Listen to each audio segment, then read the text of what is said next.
What if history books weren't just something that you read, but something you lived? Chronicles Medieval from the newly formed Raw Power Games isn't just another medieval sandbox. No, this is an ambitious, multi-layered blend of strategy, RPG mechanics, and historical immersion, brought to life by the developers, well, a lot of them who worked on games like The Witcher 3, Total War, and even Red Dead Redemption 2. And today, we're going to dive into what might just be the most promising medieval RPG on the horizon. At first glance, Chronicles Medieval looks like a dream blend of genres: third-person role-playing, open-world exploration, layered military strategy, and even an economic simulation, all wrapped up in a historically grounded setting inspired by 14th and 15th century Europe. But here's the twist: you're not the chosen one. You're not some sort of dragonborn or warlock. You're just a guy, a human. You bleed and you make decisions and you have to live with them. That's the core of what they're kind of trying to do with Chronicles Medieval. The developers put it this way: we want you to remember that you are not the hero here. You are a human being fighting another human being trying to survive. This isn't just about winning battles, it's about living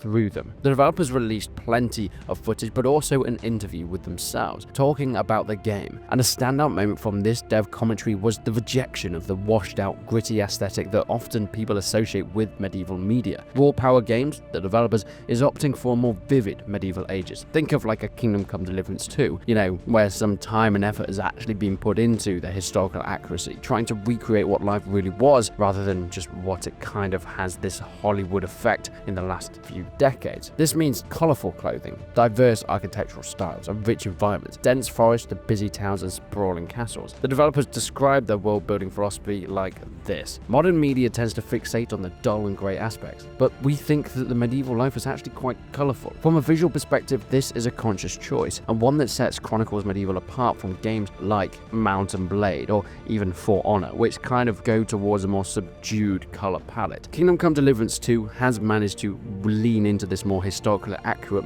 medieval world, having these colorful banners and of course clothing and armor. But it's nice to actually see some other developers catching on and seeing that this has been successful, maybe we can do something with it as well. But let's talk a little bit about the gameplay. Combat in Chronicles Medieval is where realism meets ruthless design, using motion capture and historical martial arts for references. The developers aim to make every sword swing, block, and decision count. There's no button mashing here. Just like in real medieval combat, you need to make sure you're picking the right weapon, the best weapon for your fighting style, and also learning those weapons techniques. Wearing the right armor, whether you're going up against someone with blunt weapons, and of course they're going to be better at punching through plate, or maybe you choose to have chainmail because they've got sword or sharp bladed weapons. You need to time your strikes perfectly, and most of all, make sure that you're emphasizing the weight and consequences to be able to survive. Every single choice you could make will reward you or punish you within this game. Whether it's a one-on-one duel or surrounded on the battlefield, survival just isn't guaranteed, and the goal isn't a power fantasy. It's to make you feel the weight of your blade,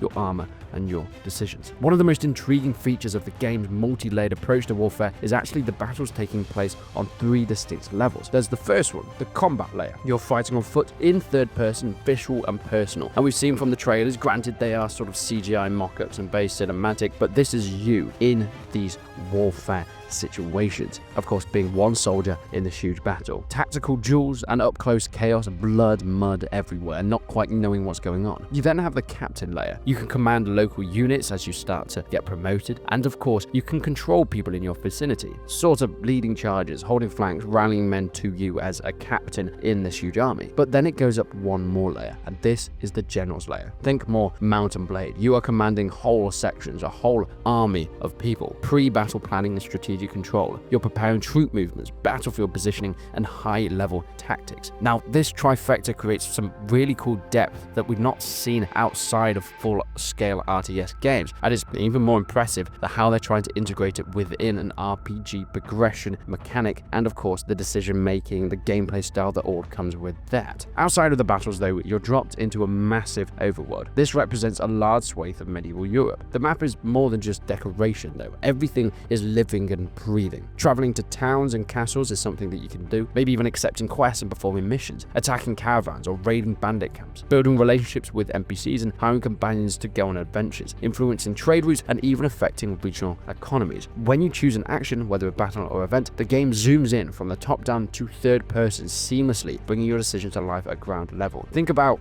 Total War, but you go into a Mount and Blade style battle. Now, of course, you have a lot of those similarities with that Mount and Blade as as well, but there isn't that loading screen. It is just a zoom in and you're there on the battlefield itself. Kind of a Mount & Blade meets Crusader Kings, but with a bit more immersion, storytelling, and hopefully some more realistic mechanics. Now, Chronicles Medieval does have a story, but it's not a linear game. There's no fixed path or set role. You can be a mercenary looking after coin or trying to chase the next bounty, a noble forging alliances through diplomacy, a warlord carving out territory, a merchant if you want to do some trading as well, or something completely unique. Think of it as a true RPG, but with just these RTS mechanics. You're choosing your goal and writing your story, and as the developers have said, history has already been written. This is based within history, not some fantasy world, so everything is going to happen as you might expect, but this time you are holding the pen. You can make changes, and you can decide how to influence the history that's already happened and which way it goes. And based on what's been teased so far, you might even be able to do things like forming relationships, diplomatic marriages. There's even one cinematic scene in the trailer showing a kind of a romantic moment that could hint towards a broader social system that is tied within the game, but this is something that hasn't yet been confirmed by the developers. A key strength, though, as Chronicles Medieval keeps saying, is its system-driven design. As one of the engineers puts it, we've made a decision early on to build all our systems, from decision-making, performance, and gameplay, into one cohesive framework. This means that your actions will affect the world, not just in combat, but in trade, reputation, and politics. Want to collapse a rival's economy? Cut off their supply routes? Maybe you want to build a reputation, not just as a leader, make the right decisions where it counts. This is all interconnected, and you have to be careful at what consequences come out of these decisions. The in-game economy, for instance, it runs beneath the surface. You can't necessarily see everything that's going on, but you can have an impact once you learn it. Being able to raid caravans or even blockade ports, affecting everything from village prosperity to available mercenaries, and you, the player, can influence this in direct, but sometimes even more importantly, indirect ways. You start small as sort of a lone adventurer with a blade and a dream, but there is going to be a progression system throughout. Over time, through battles and alliances, you can make these hard choices, whether you defeat enemies, build up your own army, siege castles, or forge a kingdom entirely themselves. There is no real limitations on the direction that you take your character, so you can just be the sellsword, or you can go down the route of a more diplomatic person. Yeah, I feel like I'm going to lean more towards the tyrant. You know, it is grounded in history after all, so we've got to kind of keep it to the way it should be. This game is entirely built on Unreal 5, but Raw Power Games is also using their own Asgard engine to help handle large-scale events like sieges and dynamic world simulation. They blend the proven tech with proprietary solutions to try and see what they can pull off, because this is ambitious. Huge battles, but more importantly, persistent consequences, a persistent world, and seamless transitions between